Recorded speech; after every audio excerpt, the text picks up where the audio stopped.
अस्सलाम guys, welcome to बाल fantasy world.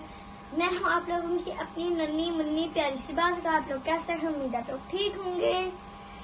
सबसे पहले मेरे चैनल को सब्सक्राइब, लाइक, शेयर कर दें, क्योंकि बाद में आप लोग भूल जाते हैं।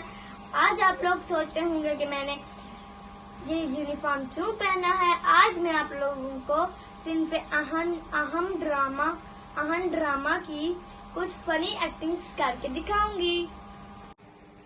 तो चलें जी, अब मैं करूंगी कुबरा खान की एक्टिंग, जिसका नाम ड्रामे में जिसका नाम था माजबीन। आ रहे हैं सलूट करने। 3, 2, 1।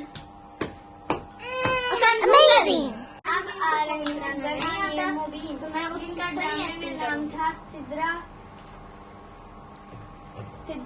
पाक सरजमीन शादाबाद, किश्वरे हसीन इकबाल, पाकिस्तान।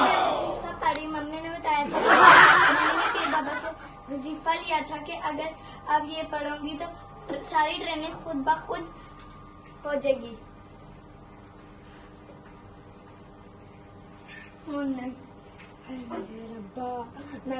मैं तो फेल हो जाऊंगी। मैं सरों से पीछे रह गई, मेरा कोई वजीफा काम नहीं कर रहा। मैं फेल हो जाऊंगी, मेरा कोई वजीफा काम नहीं कर रहा। तो मेरा ब्लॉग उम्मीद करती हूँ आप लोगों को मेरा ब्लॉग पसंद आया होगा। Don't forget to press the bell icon. अल्लाह हाफ़िज़।